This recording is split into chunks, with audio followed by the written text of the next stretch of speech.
মূল গ্রন্থের নাম জলই পাষাণ হয়ে আছে। এটা কিন্তু আমরা এক্ষুনি তার কাব্যগ্রন্থগুলোর মধ্যে পড়ে এসেছি, জলই পাষাণ হয়ে আছে। এই কাব্যগ্রন্থটির প্রকাশকাল 2004 খ্রিস্টাব্দ। কথা প্রসঙ্গে জানিয়ে রাখি যে মোট 31টি কবিতা আছে এখানে।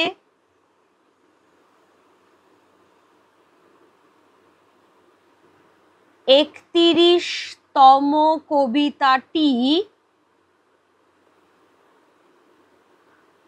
আমাদের পাঠ্য কবিতা আয় আরো বেঁধে বেঁধে থাকি।